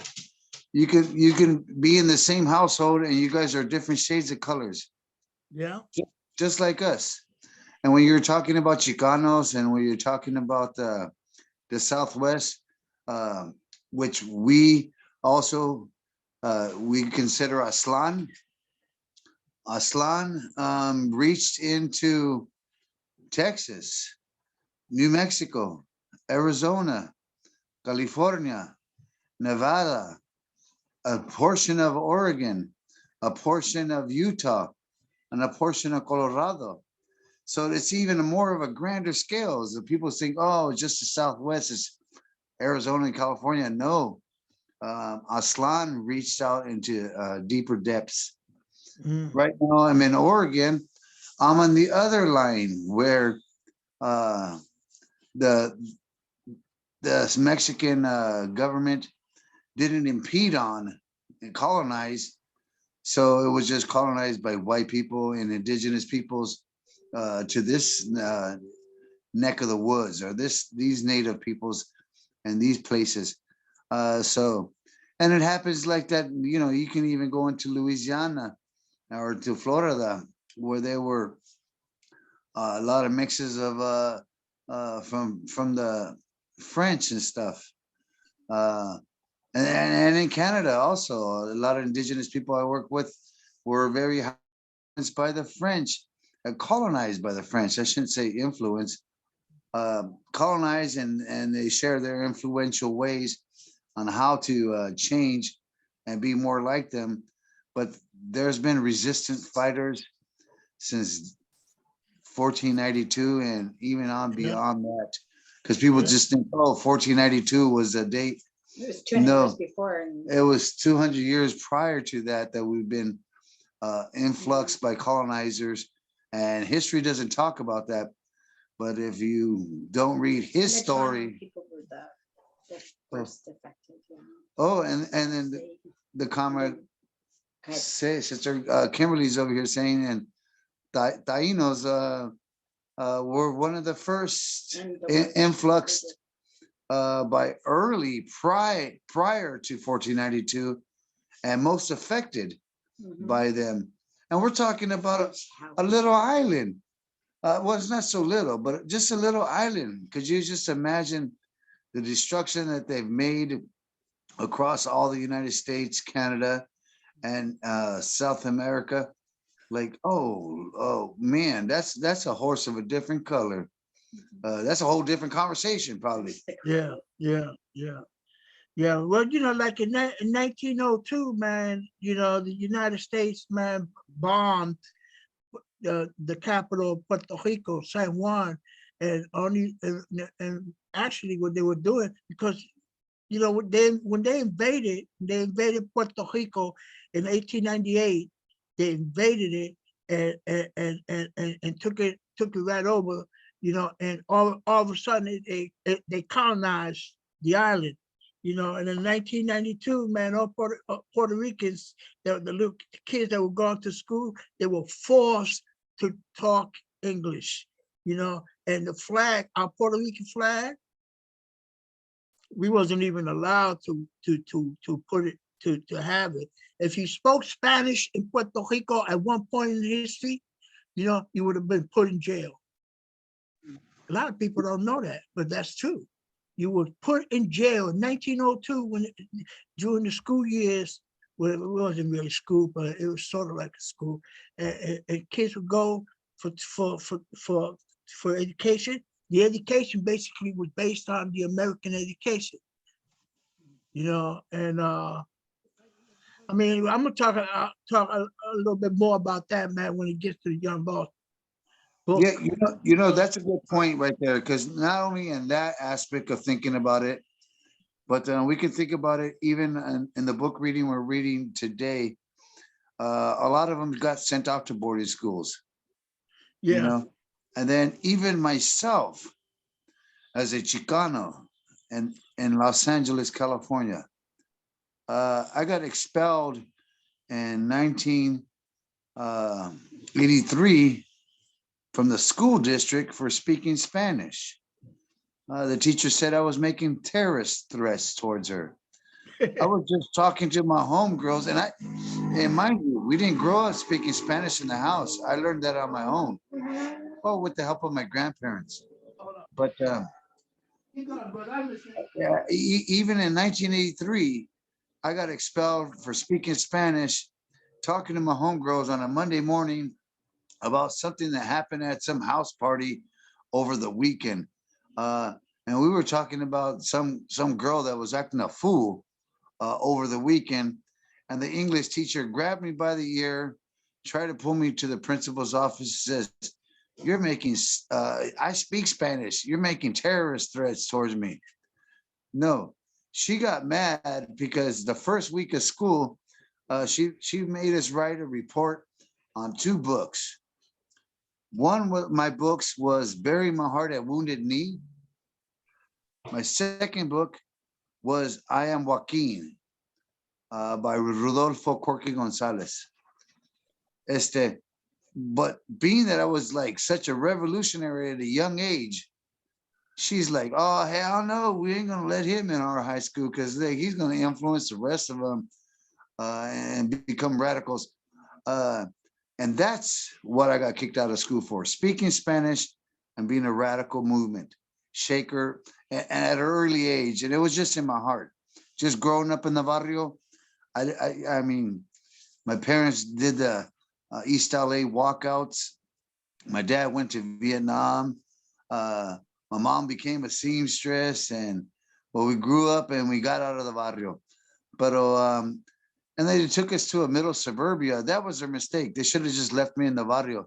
When they said that we're going to try to make a change and take me to middle suburbia, Oh man, they weren't ready for no Stacey Adams city slicker like myself that wore pinstripes and skinny ties and cufflinks. They weren't having that with my slick 50 haircut. They weren't having that. They didn't want me to influence the rest of the students, and that's why I got pushed out of high school. So that was as new as '83. I know it's not so new because we're in 23 now, but still, I mean that they really took a chance, or no, took the chance of somebody that could have been way more productive had I stood in high school, had I been able to go to universities with a high school diploma, and I could have studied indigenous studies, cultural studies, Chicano studies, and so forth and so forth. Let me stop talking. Go ahead. They're still doing it today with the critical race theory, and it's never stopped, unfortunately, but Hmm. And that's all, comrades. I know we've been on here for a while. I don't want to talk nobody's ear off or nothing like that. But I want some other, yeah, let's see what's happening. You know, other people may want something to say or something. But you know, yes. we always have these discussions, these background discussions, you know, where we talk about different things, you know, even though it's Yeah. all related to the book. Right. Yeah. Because what you know, this is what I tell people. What affects us as people in our communities affects the whole community. I don't care what race you are. You can be this, that, this, and that. It doesn't matter. What affects the community affects all of us. And the only way to make change within our communities is to get the strength of the whole community to make that change, which is what I'm very adamant about the new Rainbow Coalition and where we're moving forward with. We're going to have to build on it so we can get more supporters and more like-minded individuals to continue sharing these conversations, because we can talk till we're blue in the face, brother. But how are we going to do that to reach the masses? Like they say, you can learn a lot of things, but if you don't share it with the younger generations, then what good is it? Anything we know or that we've striving to learn and continue learning, what good is it if we don't continue sharing it? Yeah, we got to share it, man. We got to share it, you know, because that's what becomes our legacy, you know, and what we say today, you know, will be repeated 20 or 30 years later by our children, you know, but we have to, you know, you know, establish a foundation, man, from which our kids, you know, or doesn't necessarily be our kids, but people in general, you know, could pick up and continue with, because that's what struggle's all about, man. You know, we do our part, and then somebody else comes and if it takes up where we left off and continues with it. You know, that's about it, you know. Yeah, because a good leader creates leaders, Exactly. right? So you don't have to be the one all shiny, like, hey, look at me, look what I did. I took a Yeah, that's picture. right. Like That's that right. don't mean Jack Frost, but cause, it's about the cause, not the applause, right, sister? Yeah, that's Yeah. right. That's why sometimes people tell me, Chad, you know, do you know you've been all over the world? I say, yeah, good. So what? Right. So what? I've been all over the world. So what? You know, I mean, if I've been all over the world, the people who have struggled for have been all over the world as well. So I'm not the only one, Right. you know. Right. And I haven't been all over the world yet, comrade, but huh? I haven't been all over the world Brother, yet, comrade. you don't know it, but you have. Oh, but my words are reaching out across the world. Exactly, Yeah. exactly. You know, you've been all over the world. You're Chicano. You can't say that. You've been all over the world. Right. The word itself, Chicano, the name Chicano, all of a sudden puts you all over the world. Yeah, I even trimmed my mustache, try to look a little more presentable and stuff, because I was looking a little rugged. But no, I mean, not so much. We can't just worry about like our own ethnic race. We have to worry about the masses. And no matter what our race is, if we always keep in hindsight and in light the masses, then we are more than just Taino. We are more Yeah. than just Chicano. We are more than just whatever organization or group we represent. We are a whole collective of masses with the same ideology for change. And what are we prepared to do about it? And let me get excited.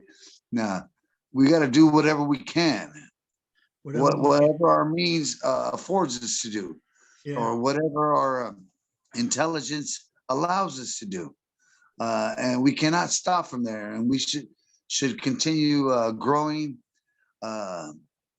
in an education-wise format to influence more of the masses to wake up, shine the light on them, and have them be carriers of the light, like you were saying. Well, we're doing this for the next 7 generations. We're kind of like, and we might not even see the change in our lifetime. But if we could just make the change for our grandkids, oh well, we did something. And that's that. Yeah, yeah, yeah, you're right.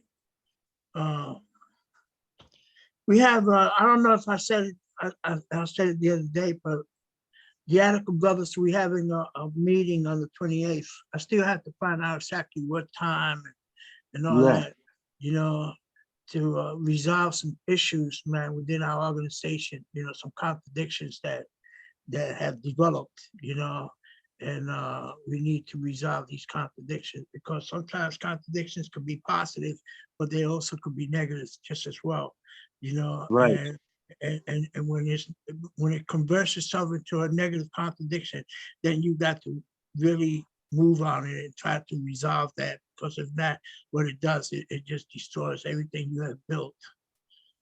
It Yeah, well, destroys. each and every one of us as individuals, we have two energies. We have a positive energy and we have a negative energy. That's just the way it is, right? So if we're going to put positive energy out there, well, of course, we expect positive re-energy to come back at us. If we're going to be being negative and putting negative energy out there, well, how are you going to get a positive out of a negative? But everything has to be brought into line, because that's the way life is. It's black and white, or it's neutral and power. So it's a very thin line. It's like a string, it's a very string that we walk on, and but we cannot put out negative and expect something positive, because then we're just defeating ourselves. So let us stay strong, comrades, and all power to the people. Let me say that they both are needed, the negative as well as the positive. They both are Yes. needed. Let me say this, and mind you, when you listen to what I'm about to tell you, you are you, and yet you are not who you are. That's right. What I Right. mean by that, when we look at it in a dialectical kind of way, what I mean by that is that when we were babies, we were one person. As we grew to 2 years old, 3 years old, 4 years old, moving on down the line, we became different than who we were initially. Yeah, I think now I kind of broke it down into increments of like 5 years. Some people say 7 years, but I think it's like 5 years, because what you were at birth, you weren't at 5 years old, and you weren't at 10 years old, you weren't at 15 years old, and you weren't at 20 years old, and so forth and so forth. And that's dialectics. Increments of time, yeah. Yeah, that's dialectics. That means that everything in our bodies continuously changing.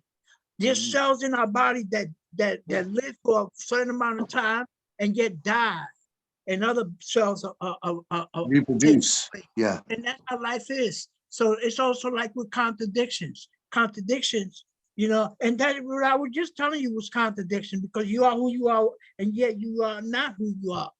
That's a contradiction, because some people will say, I am who I am, and I am, no, it doesn't happen like that. But if you want to believe it, that's okay, you know what I mean? But it's dialectics, and we when we look at it in a dialectic kind of way, we're looking at changes continuously happening in our lives, as well as in ourselves.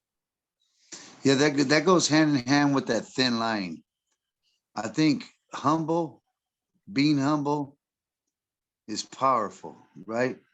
Because they say it's better to have a kind word than a big stick. Now, big stick, let's not, wayward from thinking like it could make change, but how long? You can't beat people in submission. You have to woo them. You have to like ease them into like changing their thought process.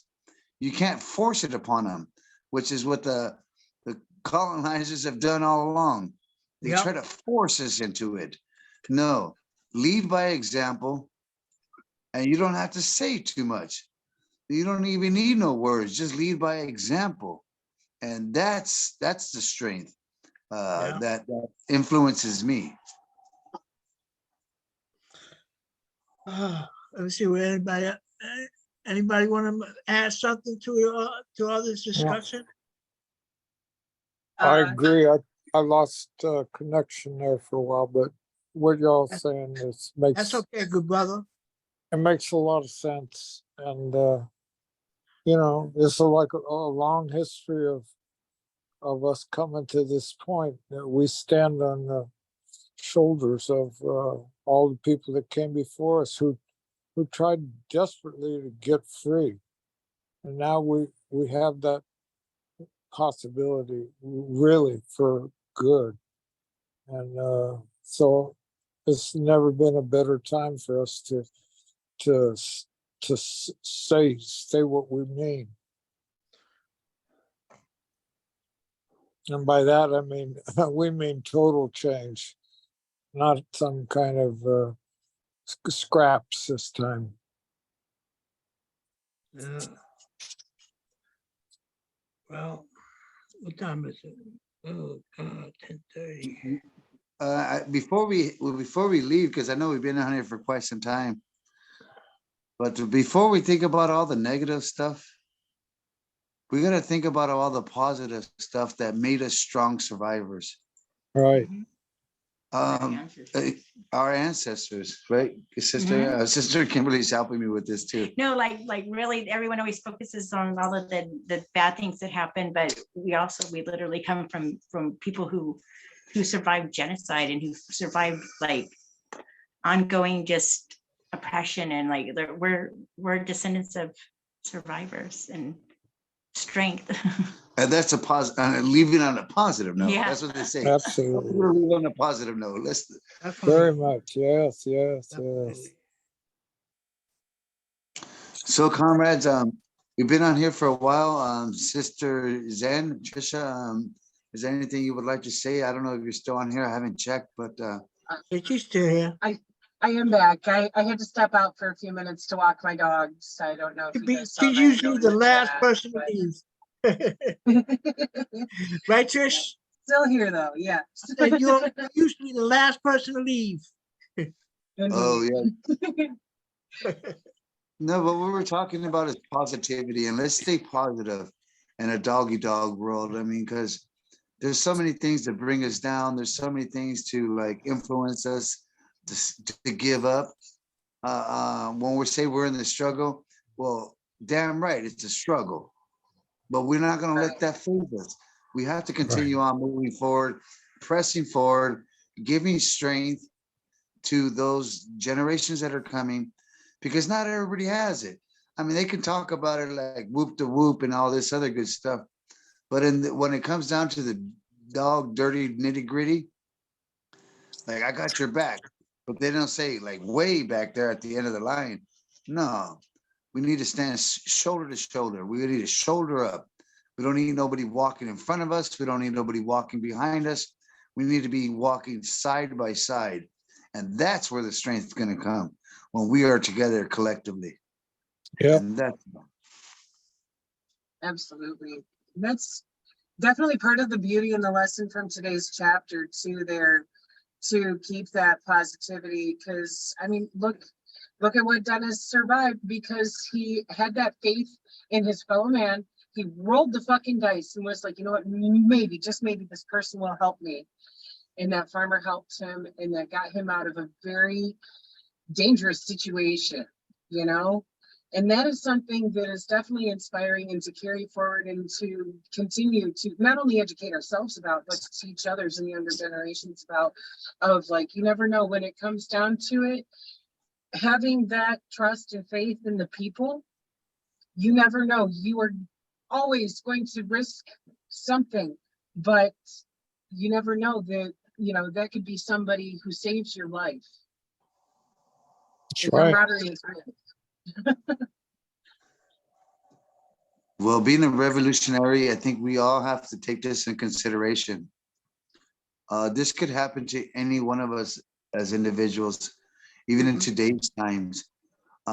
So that's why I think it's very important, networking, growing channels to like, and then even building further from that, building safe zones. Out of the limelight, to where if you have to tuck away for a little while, tuck away. Or if you have to, and it's not so easy, especially when you have like a mortgage and kids and a dog and a plant and all those things, which fortunately my kids are grown, and I don't have a pet, and I do garden, but I garden to just let other people take care of the garden, because I'm just going to help you create the garden, but it's up to you to keep the garden. So keep our responsibilities small in that aspect of thinking, because we don't really know what we're going to be facing. And especially with these presidential elections and stuff like that, let's prepare ourselves that shit's going to hit the fan, and that's where we're headed. And I don't really know how to talk too much about that, because I'm not really a political person as far as that's concerned. But I know shit's ready to hit the fan. And there's a Mhm. lot of revolutionaries looking for guidance, and it's up to us to lead as examples for future revolutionaries to stand up in the cause, fighting colonialism, fighting oppression, fighting police inequality, police brutality, and so forth and so forth. That we have to stand strong. That's all. Yeah. Well said, Rob. Well said. Oh. All I can Well, say to the end of all this is the war still goes on. mhm, It's an unending war. mhm. As Yeah, it's a Christ, struggle. as Christ has kept it started when we was born.